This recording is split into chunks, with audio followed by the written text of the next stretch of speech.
So our final panel for the day is a couple of folks who have started their own RIAs, been through that process. Buddy Doyle is back on the scene, and he's going to moderate for us and just pose some questions. Certainly, as you have questions in the room and those that are participating via webinar, please feel free to ask those questions. We're happy to shout those out and throw them your way. So I won't take any more time. Buddy, go ahead and take it away. Well, I guess the best place to start is to begin at the beginning, and maybe have Celia and Gary share a little bit about their firm, which I think will be interesting, given some changes that happened in December, and your journey to become an RIA. So maybe we'll start with Celia, and then go to Gary. So he is starting with me because I'm a round tripper. So I started. I actually have kind of an odd story because I spent my whole life as a corporate person. I was the Group Chief Administrative Officer at Wachovia Securities, and I left the moment it turned into Wells Fargo Advisors. Buddy was out the door a little bit before me. So I've been with Buddy since really from the beginning.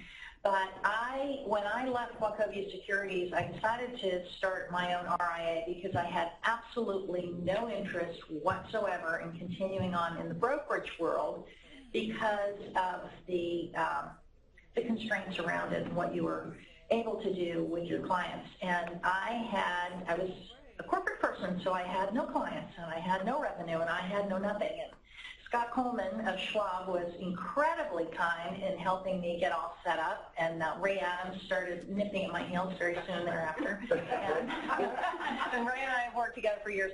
So what the round trip that I'm talking about is that after about 9 years having my own firm, I had 3 people plus some part-time people, but 1 full-time additional representative. I have a full-time ops person. And in December, I decided to align my firm with Carey Street Partners, which is a regional a regional firm, financial services firm, has a number of divisions now. But the shock of going from being my little 3-person shop to a shop with a wealth management team of 40 advisors, full insurance group, full asset management group is still sinking in. But I am now a part of a larger organization, so I've had the experience of starting up, and I've had the experience of merging, and I'm still trying to figure it out, the merger part. But there are key reasons that I did it, and those are some of the things that I've heard about before, the challenges of being on your own, the challenges of scaling scope, having enough to bring to the clients when you are on your own. And I think this alignment with a forward-thinking regional firm is really a great next step for me. Great, thank you. Gary Gornitz, thank you for having me today. It's great to spend a few minutes with you this afternoon between now and a cocktail, so see how it goes. My story's a little different as well. I'm a little untraditional as well, like Celia a little bit, is I spent, prior to forming my RIA, I had a 25-year career with Bank of America and its predecessor companies. And I'd only worked for one organization, and I retired about 3.5 years ago. But I loved Richmond, and that was part of the story in terms of why I retired, because I moved like 6 times with the bank, blah, blah, blah, blah.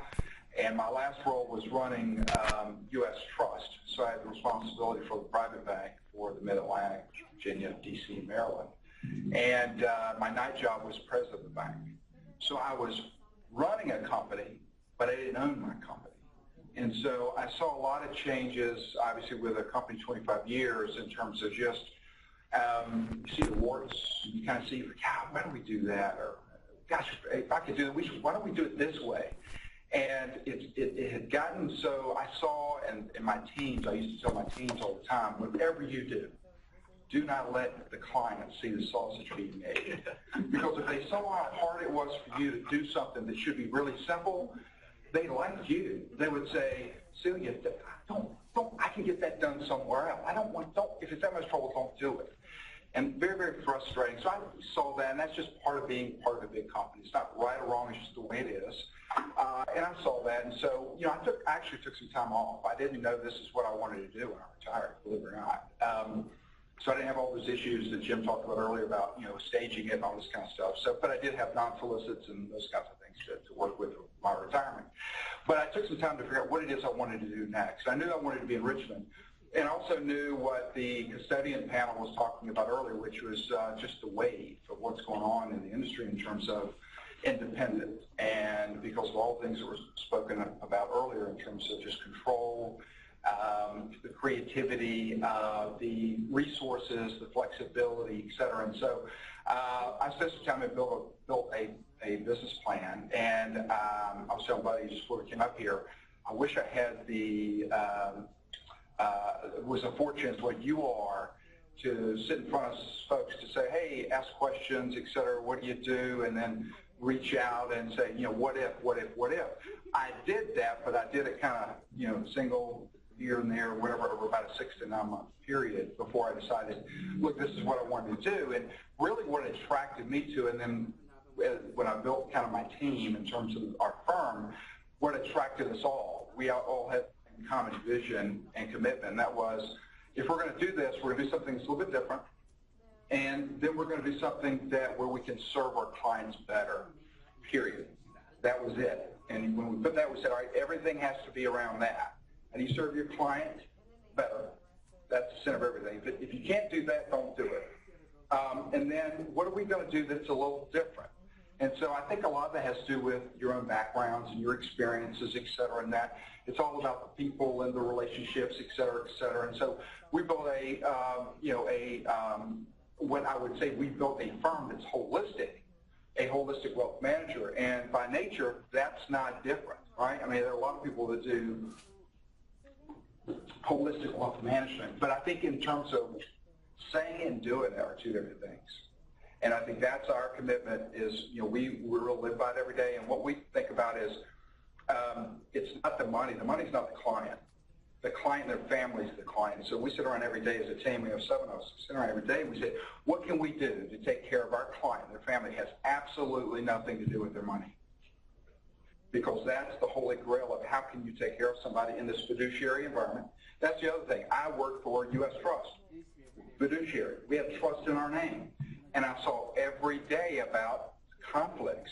There were conflicts, whether it was the Merrill Lynch conflict, in terms of those things, and you know, having the Merrill Lynch part of the wing, the family, if you would, or whether it was private banking, when we had policies and procedures and our client needed a credit facility, and it was, well, we give them our best advice.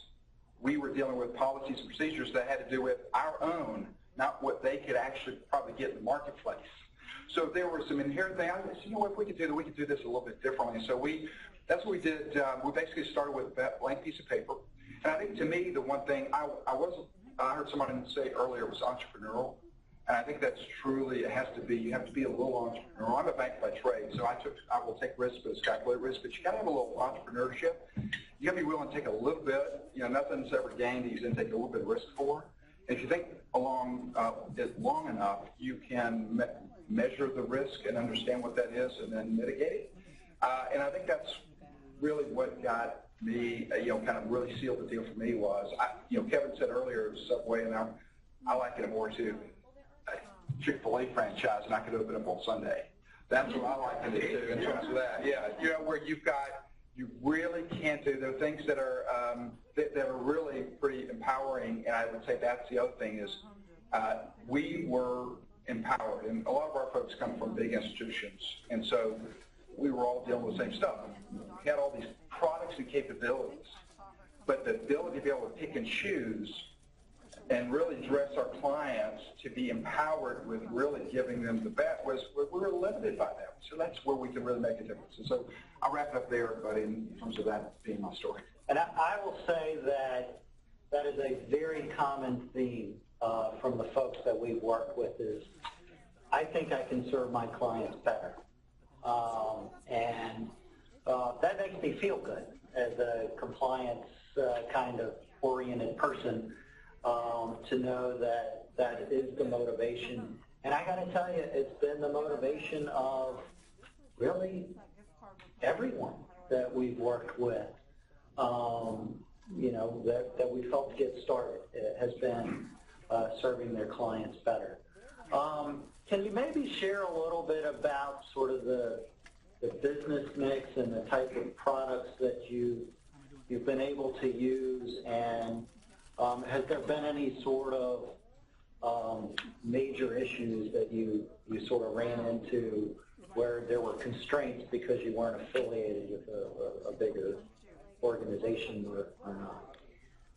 Well, my first response is let me count the ways, because like they were talking before about compliance and the resources you have available to you in compliance when you're associated with a larger corporation, you can, or a larger firm, you can tip down all of the functions that you're going to need to provide and see where you're going to have limitations on what you have access to based on your size. And you know, I was on the phone with a client this morning having this long asset allocation discussion about an endowment, and the guy said to me, well, why don't you just call Mercer and have them run the analysis for you? And I thought, gee, there's an idea. If I was Merrill Lynch, I could call Mercer and have them run the analysis for me. So you do run into those limitations where you are just not going to have access to the Towers Perrin, the Mercers, the Callens, unless you are a very large independent, which certainly one can be. So performance reporting, portfolio management, all of these things that I was free to create on my own, all have a cost associated with them, not necessarily in money, but in the time and effort it takes to be expert enough to use them appropriately. And so we were limited in what we can do, which is why I've aligned now, because then I've got a little bit more resource to get those things done for me. That being said, I was able to do a better job for my clients because I didn't have any constraints on what I was able to recommend to them. You know, I didn't have to focus on product areas that the firm wanted me to focus on. I didn't have to have limitations that the firm wanted to give me, because I could make a, you know, there was a compliance question, I called my compliance consultant, Buddy, or somebody on Buddy's team answered me, and then I made my own decision. Gotta love that. Yeah. So the trick is finding a way to do what you want to do within the constraints that you have of time, money, effort, expertise. I happen to hire extraordinarily well. My ops person, client service person can do anything, and I never have to ask her to do it. She just divines that it needs to be done and it gets done. So that frees me up to do a whole lot. None of you will get her name, none of you, not one of you. So that really frees me up to do a lot, but it's still, the buck still came to me. I still have to make decisions. There's only so much time that you can spend. So does that answer your question, Buddy, or am I ranting? No, I think that's good. I'm probably ranting, but it's a challenge, and that's why I'm where I am now. Gary? Yeah, I would disagree with Sadie on that, but what I would say is biggest limitation to me is I don't have access to Redskins box anymore. But they're not any good anyway, so nobody really wants to go. So, yeah, I will tell you that's I'm not kidding. That's a true story. We actually had a family we just recently started doing business with, and they were in different locations. And on the phone, one of them asked, well, what are we missing? What can you do what can't you do that we can get somewhere else? And I said, between the resources, and we heard it earlier today, that are available to you, the partnering and how you partner, I think that's a real how you collaborate. I think that's a neat thing is truly can. You have the ability to collaborate with people that are truly subject matter experts in certain fields. So it's really limitless in terms of what you can do. The key is finding it. And I would say that's probably the biggest challenge is finding that, because there's so many different options. That's probably the challenge is really good if you can find it, because it's out there. And it's much better than the constraints that the big organizations have because of just who they are. And so I would say that's probably what I would say, buddy, is it's that finding the resources is probably the biggest, because there's so many out there, choosing those. I think partnering is really an important thing that you brought up. In an independent RIA space, I can partner with anybody. So I can call Gary. We can work it out. I can partner on really large RFPs that I would not otherwise have had the chance to compete for. So, and I can bring things to the table that larger constrained company can't, because I'm an independent RIA. So there is that, and that's a function of finding it and just getting traction in the marketplace. People who didn't start from scratch, like Gary and I did, it's a little bit easier because you have places to go. But it's still a great, fertile field out there, because people who are, as Buddy said, on our side of the table, want to do the right thing, and they're looking for ways to bring the right thing to their client. What was sort of the biggest surprise that maybe you didn't see coming when you kind of started going down this path of starting an RIA, kind of moving through your venturing? I'll take that first this time. I think there are three things top of mind. Number one is there's some ahas for me. One was, how in the world am I going to do this compliance thing? That's not highest and best use. It's not where I want to spend my time. And so, not to give you a plug, but really it's a big issue. You can't get that wrong. You can't get it. But the surprise for me is, again, whether it's Oyster or another firm in terms of consulting that's out there, the resources are there, and they're very, very good. And so we were able to solve that problem in terms of upfront. The other is that we mentioned, again, technology. That was another aha. I didn't see that coming. I was like, that was another hurdle. How am I going to replicate big companies and all the budget they've got, hundreds of millions of dollars they spend every year patching their systems together? How am I going to replicate that? And it's not even close. Technology, it's not even close. Technology is so much better, whether it's the custodian in terms of what they provide, whether it's the performance management system. We have clients that quarter closes on Friday. Family office manager's got the statement on Saturday morning, and he doesn't get the other statements until 15, 18, 30 days later. 10 business days. Yeah. So the other is aha, and I think this is really important, and this is probably the biggest one. I didn't see the collegial nature of this business. There are a lot of people out there doing this that back in my old days in the banking business, we used to, compete during the day and go have a drink at night. It had gotten so competitive that nobody, you wouldn't even, it's almost like Washington, you wouldn't be seen with the competitor, so to speak. This is a very collegial. People want to help. Let me tell you what I did. Here's how I solved that problem. Well, how are you doing this? And I was fortunate early on. I had some friends that were in the business I was able to lean on, and then I've met a lot more through contacts and the networking ability. And but to me, the big aha I didn't see coming was just how friendly. It's not backstabbing. Nobody's wanting how to step on somebody to earn a fee from somebody else. And to me, that was really appealing. Yeah, I would absolutely agree with those things, and I'm sure that there are people who are not as collegial. I'm sure that there are places where it's not as straightforward, but I don't run into them. And if I do run into them, I don't have to spend any time with them. So it's a nice world to be in. That being said, you can still look around and read about really horrible stories where clients have been terribly abused. but I don't see that in the people that I work with every day. I think that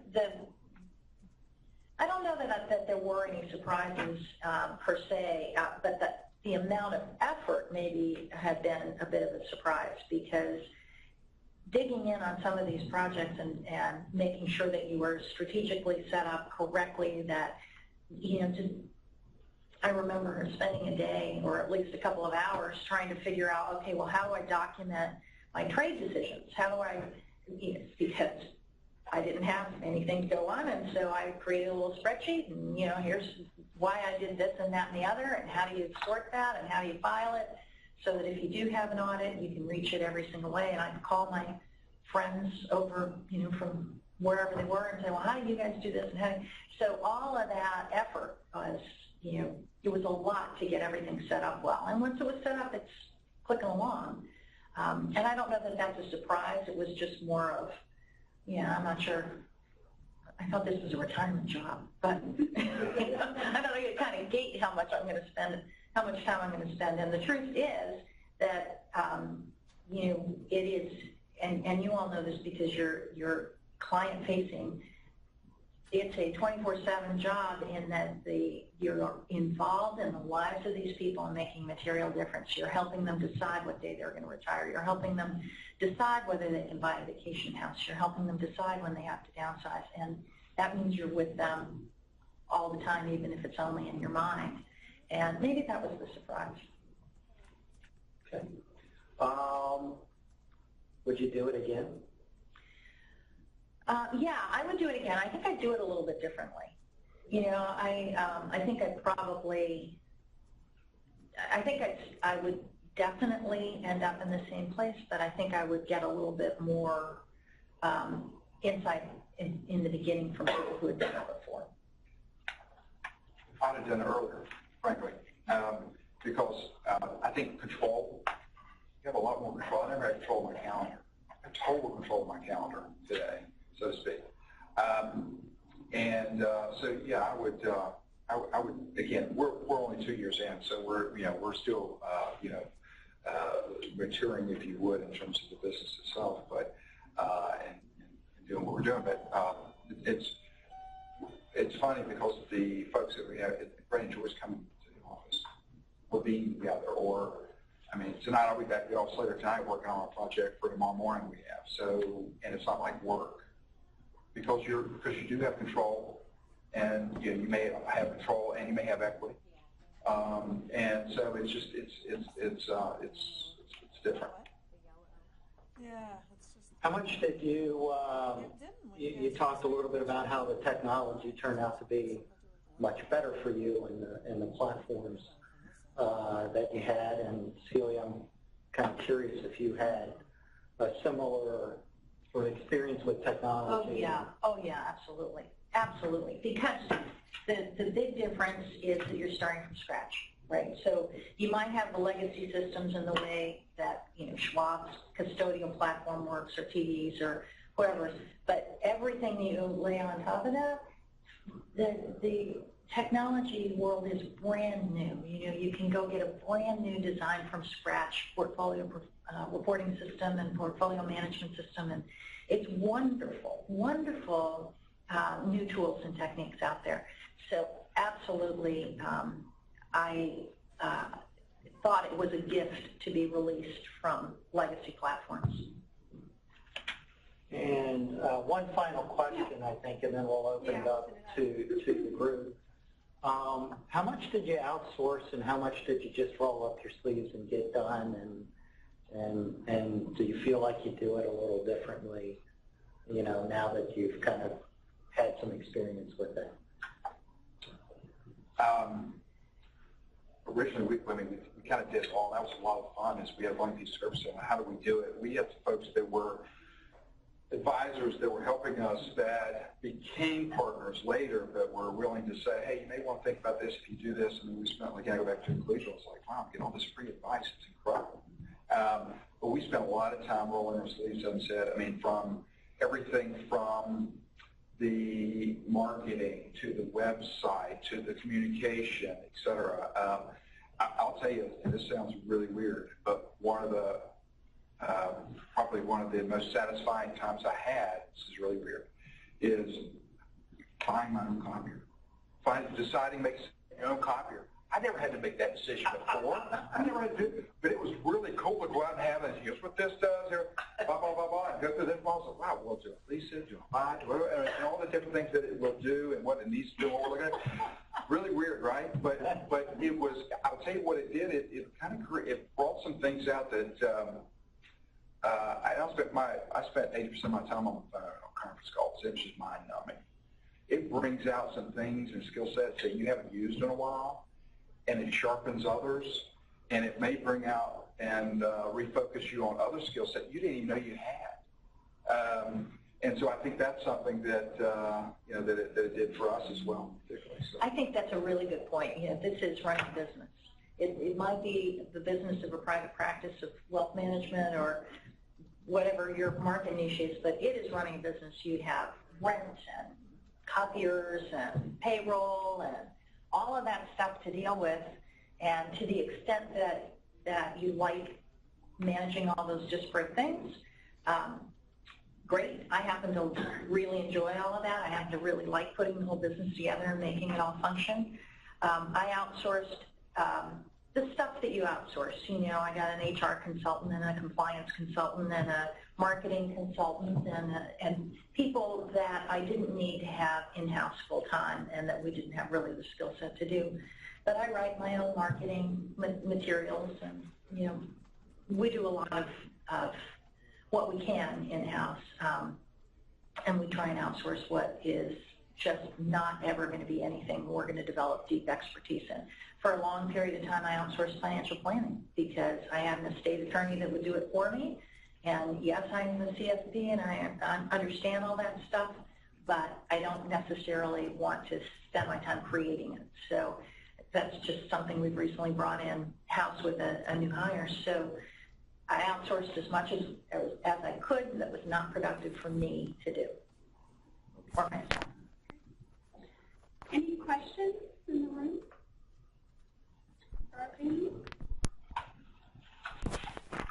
It'll hurt my feelings. Oh my gosh. No questions online. We're between them and why? Yeah, you're between them and One more thing I would tell you is that a little surprise is I didn't realize how much being in a smaller firm actually would resonate with people, because you don't really know, right? I mean, you think about, well, so especially if you go from a large organization to a small organization, it's how will it resonate? And I was a bit surprised at just how well it has resonated. And I think it has a lot to do on a couple of different things in terms of what you're doing, but also what others aren't doing.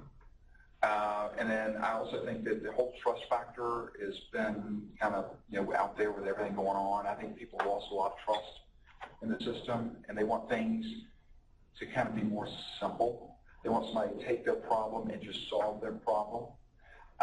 The other thing is they want to do business easy, rent easy, and it's gotten complicated.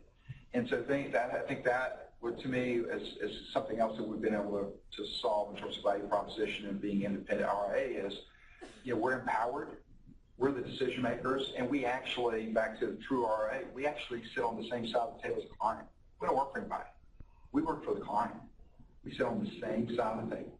We talk about, we're not having to push some sales pipeline report to meet somebody else's goals.